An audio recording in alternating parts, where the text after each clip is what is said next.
Confronted my Ab-sive parents about my trauma with my husband's support, and they called the police, accusing him of brainwashing me. I, 33F, have been married to my husband, 32 male, for a few months, but we've been together for 6 years. My parents had asked us to move into their home 2 years back to help them out since my dad is medically disabled. We agreed because this would allow us to save up for a house. When I was 19, my father had a brain tumor, and at the same time his mother was in the hospital, and it wasn't good. My mom spent all her time at the hospital with my grandma, so I decided to take 2 years off from college and put in a leave of absence from my job until my dad was better so I could take care of him and my brother who is younger. Fast forward, I met my now husband at work and we hit it off.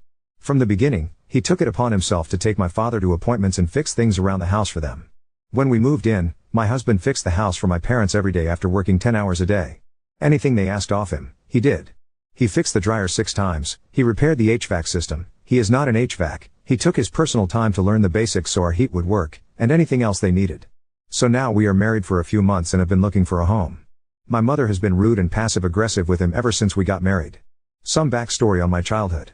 I was emotionally abused by my mom and was taught how to hate my father because he was always working. My mother always used to tell me that my dad had no time for me and to not bother him for anything. My mother once broke an easel over my head when I was 6 because I was playing Barbies with my friend and she wanted to play with my new one, and I told her she could play with any other one she wanted. My mother has always been toxic, but I was always gaslit by family and friends, and it was always my fault. My brother on the other hand had stolen owned my parents, stolen thousands and thousands of dollars from them, became addicted to hard drugs and has threatened to beat my parents and myself multiple times. He's the golden child and can do no wrong. I have always resented my parents for this, but was always made to believe that I was being stupid and it was my fault. My husband and I have put our own money into my parents' house to help fix it for them with no request for payment back. My parents have been ungrateful for everything we, especially my husband, have done for them, but we kept doing it because we live there too. I recently was told by my therapist that in order to be healthy for myself and my husband I would have to confront my parents about all the issues and trauma that I had been living with. So I do this and all of a sudden, they claim my husband is brainwashing me. In their words, there was never an issue, so why am I speaking up now? I was explaining to them that my therapist wants me to work on being more healthy with my family, and that is why I chose to speak to them. My husband and I received many gifts for our wedding, and both of my parents said to place them in a room no one uses. Just recently, they've been complaining about the gifts and told us to figure out storage.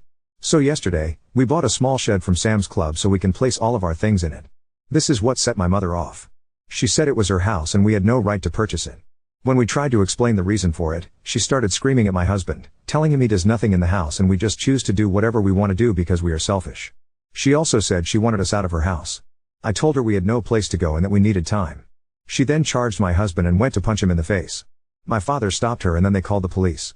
When the police came, they told us that they felt sorry for us because we hadn't done anything, but that they decided to plot a temporary restraining order on my husband and that they wanted me evaluated for brainwashing and Stockholm Syndrome. All of this over a freaking shed? The cops came a few hours later and said that I didn't have to leave, but that temporarily he would have to. So we packed up our things and our dog and left to a hotel.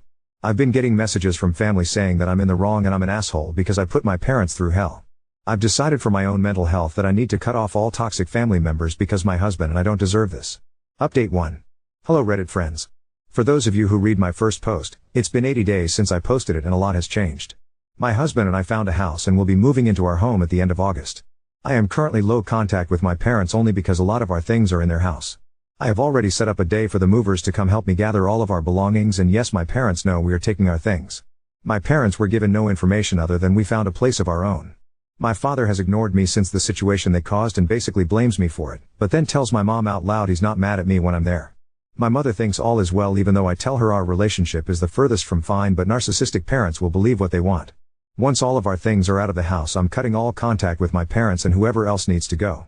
My husband and I, even through this difficult situation, have gotten stronger and are living a fairly peaceful life. Therapy has been wonderful, and all the wonderful things that are coming our way, we are welcoming with open arms. One thing I realized, other than my parents being narcissists, is that I really did go through a lot of trauma throughout my life, and my parents still think they're the best parents out there. There was a moment, in the beginning of all of this, where I thought I couldn't keep going. When I came out of that place and was strong again, I spoke with my parents about it since my mom kept telling me how much they care about me still. Their response to all of this: oh well, that's not our fault and shit happens. They're right. Shit does happen. And it's gonna hit them hard once I'm out of their lives for good. Thanks for all the kind words and advice. I thought I'd share with those, if anyone, who cared to know how we are doing. Final update posed 1 hour ago in our /Ada update 2. Hello Reddit friends. So if you haven't seen my previous posts, check out my profile for the other two. So my husband and I moved into our new home and we are loving the freedom. When I went to my parents' house on Friday to help the movers, my brother began saying some disrespectful things to me for no reason. I was moving my stuff outside when he stopped me to tell me how I'm shit and the whole family is so happy for me to be out of the house permanently. I took this moment to see if my mother or father would stand up for me for once. And they didn't. Therapy has been so helpful through this process, so it didn't bother me that he said it or that they did nothing. It just makes cutting them off so much easier. My mother then texted me asking me if she and I can work on our relationship. I told her I'm not ready right now because she still had proven that my brother and my father disrespecting me doesn't faze her. That's when the "I've done so much for you and you treat me this way?" Well, the answer is yes, because my life is much better without their toxicity. My husband and I are so happy to have this home for ourselves and our fur baby. I just want to thank you all so much for all the support and kind words you shared. If anything with my parents comes up, I'll update, but at the moment this is the last. I hope you all have wonderful lives and just never give up. Stay strong and kick life's ass.